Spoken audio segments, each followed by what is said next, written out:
everybody, and welcome back to Pork Puck Hockey, where we talk hockey and only hockey. I'm your host, JBACS, and it's been another great week of National Hockey League action, and we got some ups and downs as usual. We're going to start the show off with talking about John Carlson and his historic season. He has had some hot hands. He's been out there doing some dangles. He really faked out Jonathan Quick and put a nice beauty of a goal in the other night. And he was this week's first star of the week with 6 points in 3 games. He's been the backbone for the Capitals for many years, and he's really shown his growth and playing good hockey and doing his campaign for the Norris Trophy for his first of his career. He really has been close to winning the Norris Trophy in past. His Stanley Cup champion season, he was a great defenseman and didn't win it, unfortunately. So, congrats to John Carlson, and hopefully his historic season continues.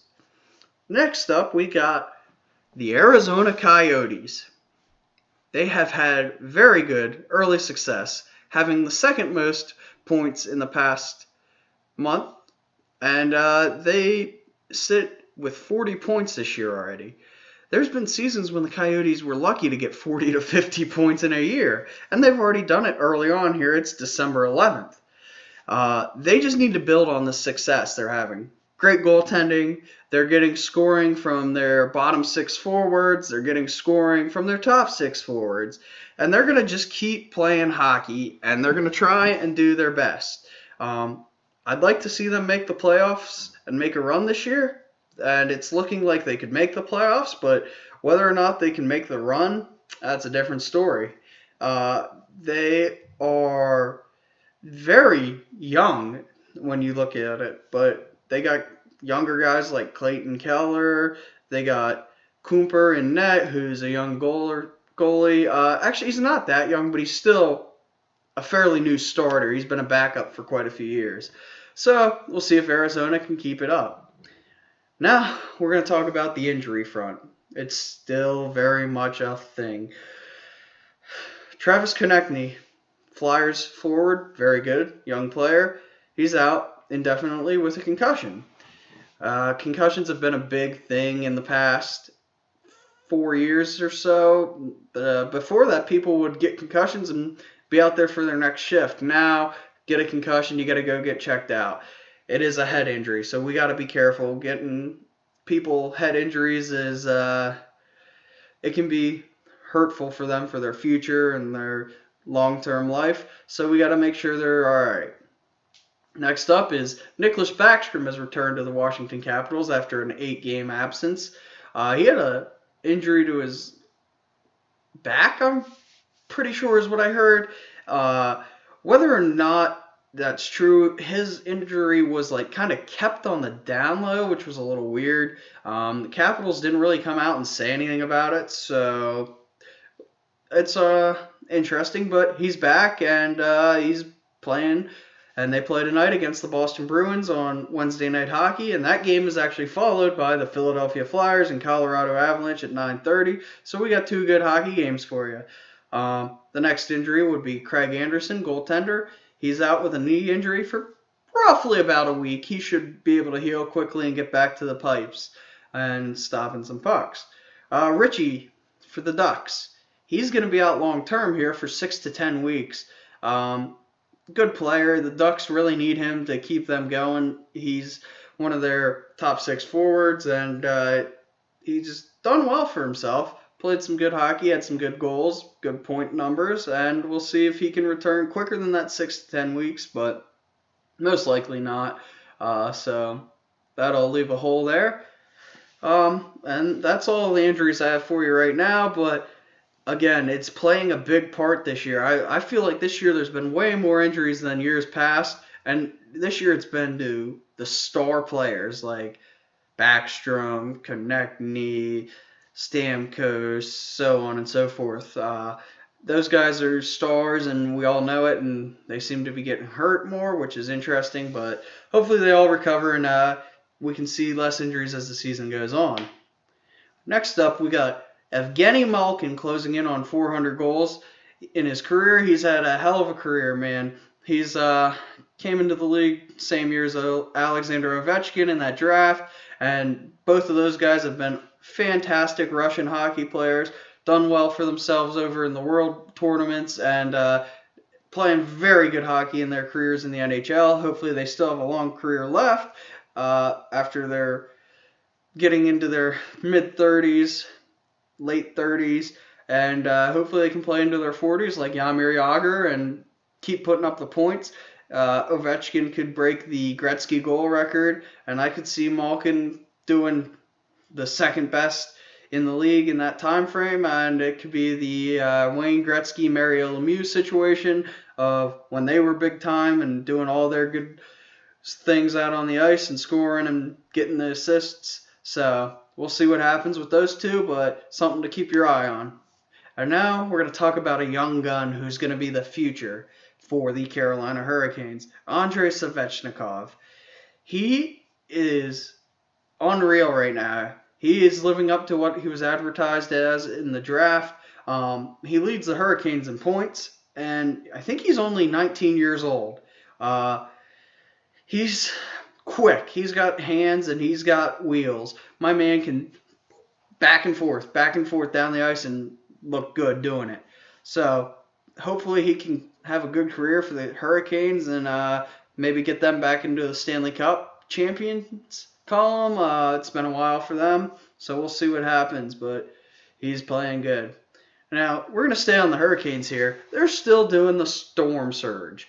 That stupid thing that I don't like after they win. Like, come on. I mean, you guys can have fun with it, but act like you're professionals. You guys are getting paid millions of dollars, some of you, and you're out here acting like a bunch of kids doing goofy things after the win. Now, they just did one that was kind of cool. I mean, they did Star Wars night at their home rink, and they did a lightsaber battle after they won. Okay, yeah, I personally do not like it, but their fans like it, and let them have their own thing, but I just feel they should act more professional. So, that's my opinions on that. All right, Alexander Georgiev, the goaltender of the New York Rangers. He's coming for King Hank's job. I think he's their future. He's had 4 career shutouts this year, and he's done very well. He's a good goaltender for as young as he is, and he made some spectacular saves in that most recent shutout. He's kind of got a Lundqvist feel to him. He's quick. He seems to find himself in the spot of the puck to block it no matter the situation. So Georgiev, will see if he can keep things up and work his way into a starting role. The next thing I want to talk about is throwback jerseys. A lot of teams are releasing these throwback jerseys, such as the Canucks with the flying V type of design, and the Oilers did one not too long ago, and the Bruins just did one real recently with just a plain B on it. Do we think they're cool or not? Personally, some of them are very cool, and I like that they're paying homage to the past and former teams. Some of them not so much, and they're kind of ugly looking, but it is what it is, and just wanted to talk about that real quick. Now, we're going to talk about Taylor Hall. Very good forward. Played for the New Jersey Devils, and he's actually playing for the New Jersey Devils currently. Played for the Edmonton Oilers. He's good. He's the hottest topic right now. Trade talks for him as he's in his last year of his contract, and the Devils are struggling. PK Subban hasn't been able to get that team going. So he's rumored to be going to Colorado. If Taylor Hall goes to Colorado, they're winning the Cup. You heard it here first. And I think Colorado's already good, so they bring him in, they'll be unstoppable scoring goals. And we'll see what happens. But that's that. We're going to do a quick review of the stats and standings, and then we'll hit you with one little thing, and we'll be out. So the standings, still similar. Capitals still lead in the Met at 49 points. The Islanders, second, 42. Third are the Flyers with 39. And we have Boston in the Atlantic with 46, Buffalo with 36, Florida with 35. The wild card we have Carolina and Pittsburgh fighting for that top spot there, 39, 38 respectively. Montreal, Toronto follow. And we have Ottawa, New Jersey, Detroit falling out the bottom of the wild card, which we kind of figured there. The West, we have St. Louis leading with 42, Colorado right behind them 41, Winnipeg with 40, and then Pacific, we have a two-way tie with the Oilers and the Arizona Coyotes, 40 points apiece, and Calgary right behind them with 38. The wild card, we have Dallas with 39 and Vegas with 37. And lastly, in that division, Anaheim, Chicago, Los Angeles. Couple good franchises there at the bottom, surprisingly. And we'll hit you with the stats real quick. We got your boy, Connor McDavid, leading the way with 55 points. The goals are led by David Pastrnak with 25. Save percentage is Tristan Jarry of the Pittsburgh Penguins with a .938. And your current win leader is the Winnipeg Jets goaltender, Connor Hellebuck. So that's all I got for you today.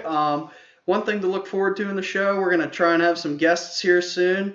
Hopefully things work out and I can get a couple buddies on to talk about some hockey and let you know their opinions. All right, guys, I'll catch you next time. JBACS out.